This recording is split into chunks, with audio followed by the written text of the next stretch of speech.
There were emails going out for purposes that were, you come to an event and it is a celebration. There was a decorator there. She was not there because she was involved in a work event. There was a dog. There was the wife. This was not a work event which stopped in order to have something to eat. Okay, well, it is clearly different circumstances. And if you want to get into the weeds on this, it is very different. Definitely good luck out. That Keir is not going to be found to be in breach of the rules. Definitely good luck out there trying to suggest that they're two different kinds of fixed penalty notices. And I'd be there will be difficulty in getting that message out. It's a brilliant line to take, and good luck with it. Because the Conservative Party and many of the Conservative supporting media have been campaigning on this issue for some time now. I actually haven't. I thought the whole thing was ridiculous, but it may turn out I'm wrong. And in those circumstances, I've said publicly, I even said on Times Radio, I didn't think there was any chance whatsoever of him being fined. But if he is, then I think it does change the situation. But any sense of joy in Labour's ranks will definitely have been crimped by what's happened in the last half an hour. That Durham police, I read that to listeners who were with us then, the Durham police are investigating Keir Starmer for a potential breach of COVID rules. Now, Lucy Fisher's the Times Radio's chief political commentator. She joins me now. Lucy, let's just first of all start making sure that everyone knows what we're talking about. So what do we know about this investigation? Well, this is the investigation into a beer and curry night that took place in Durham on April the 30th last year during lockdown, when indoor socialising was banned under the law during that period of the COVID pandemic. Now, the Durham Constabulary have been under significant pressure to reinvestigate it after they looked at the incident initially and decided there wasn't a rule breach.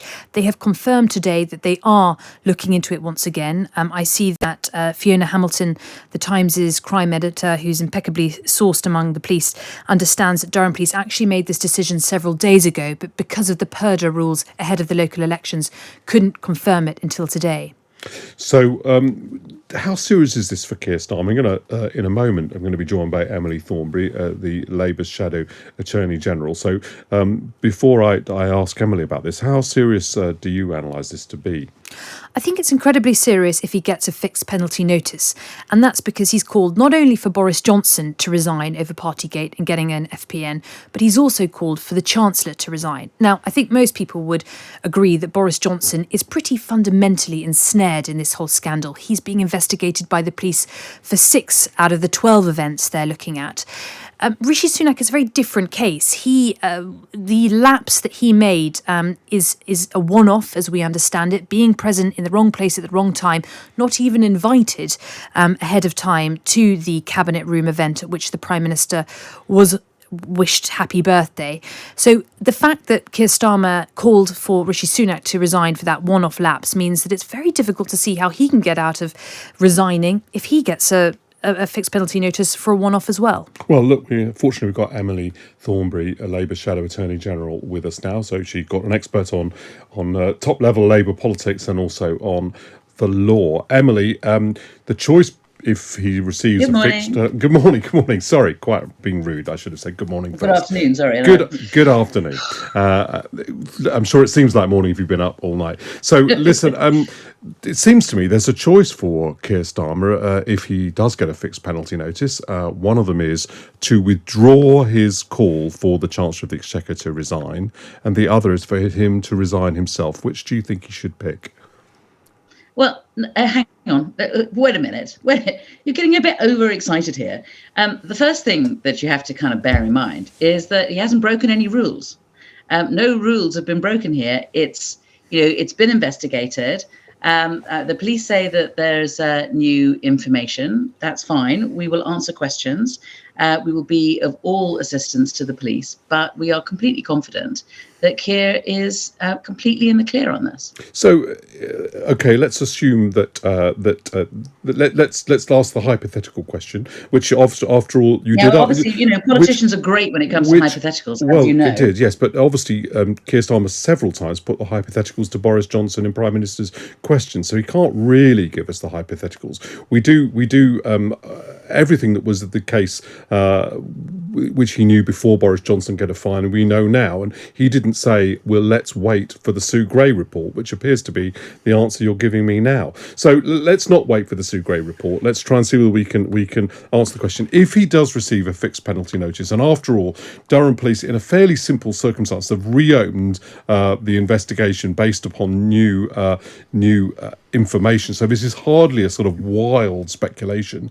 Which of these two do you think would be a better choice? To say, I was wrong, I was impetuous to call for Rishi Sunak to resign. It was a single event, and he doesn't need to resign over a single event, that's too much. Or I wasn't impetuous, it's right, people should resign over single events, and therefore I'm resigning. So the Rishi Sunak circumstances were analogous with people who have been prosecuted.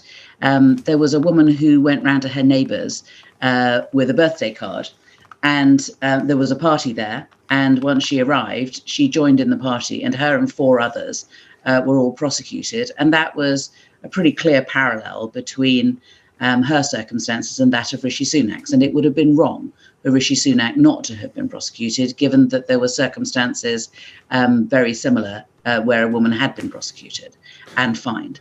There are not circumstances which are analogous with the circumstances of Keir breaking off a work event and having something to eat and then carrying on afterwards. I'm sorry, but I can't get off first base with you because we haven't broken any rules. You and I have knocked around politics long enough to know that is never going to fly as an answer. I even lost concentration. I'm hosting the programme. I lost concentration halfway through it.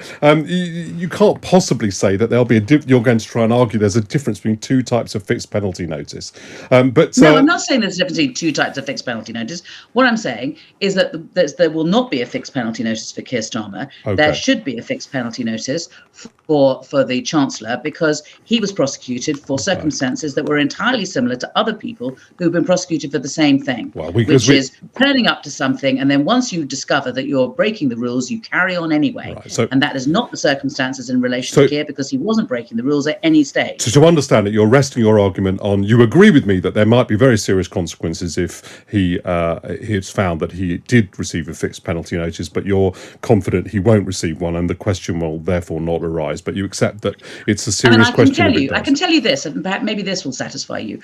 He will not have broken the rules on many, many occasions deliberately and then come into Parliament and lied about it, hoping to get away with it. Yes, because that would be wrong, and that would be circumstances in which, if you were Prime Minister, you should resign. That's why I carefully asked you, obviously, about Rishi Sunak rather than about Boris Johnson, because I would, I've written and agree with you about that, but I just thought it would be interesting, as the case does seem much more straightforwardly analogous to Rishi Sunak. So I tell you what, instead of this is only one of the things that's going on today, and I don't want to ask you also about local elections. Okay, and if you want to carry on talking about Rishi Sunak, let me also say this, right?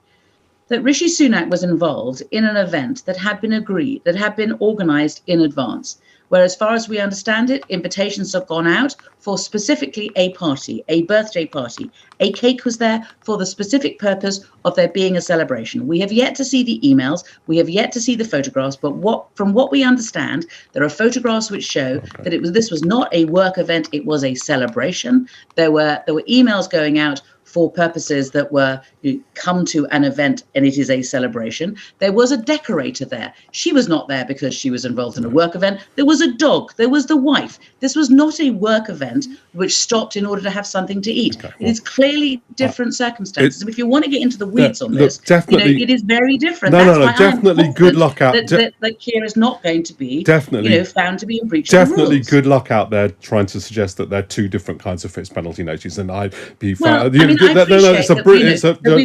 There will be difficulty in getting that message out. It's a brilliant line to take, and good luck with it. The Conservative Party and many of the Conservative supporting media have been campaigning on this issue for some time now. I actually haven't. I thought the whole thing was ridiculous, but it may turn out I'm wrong. And in those circumstances, I've said publicly, I even said on Times Radio, I didn't think there was any chance whatsoever of him being fined. But if he is, then I think it does change the situation. I'll tell you what, I don't want to lose the opportunity, as I've got you on. Labour's had quite good results overnight. I want to ask you about that, not just in fairness to you, but I think listeners will want to know. Tell me about the progress you feel you've made, not just in London, very serious, big gains in London, very important, but also in the red wall areas. How have you felt about the results out of London? So I think that if you think about the few weeks after the 2019 election and just how bad that was, and how we were 80 seats behind, and people were talking seriously about it being the end of the Labour Party. And I'm not saying that the results last night show that we are guaranteed to be back in government next time, but we're on the right route. And the results show, that not only have we had really great results in places as different as sort of Cumberland and Southampton and Worthing and the suburbs of London, and of course the extraordinary result of winning Westminster. I mean, wow. But also, if you look at the marginal seats up and down the country where we did have, they weren't all out elections in those areas, but if you look at the voting that was happening in those marginal seats, you can see that if that vote had been held across the whole of that marginal seat in a general election, we would have made 13 or 14 seats. Now, that's not enough, because they have a majority of 80, but it's definitely on the right route. And so we're encouraged. We appreciate we still have a lot to do. And where there are still things to do, we will do it, because at the next election, people need to be thinking about what their next government is, the next national government. Who do they trust? Who do they want to serve them? And we want to be that government, and we want to be able to show that it doesn't have to be like this, that there is a credible alternative. Well, Emily Thornberry, Labour's Shadow Attorney General, thank you very much indeed for joining me. You're listening to Times Radio.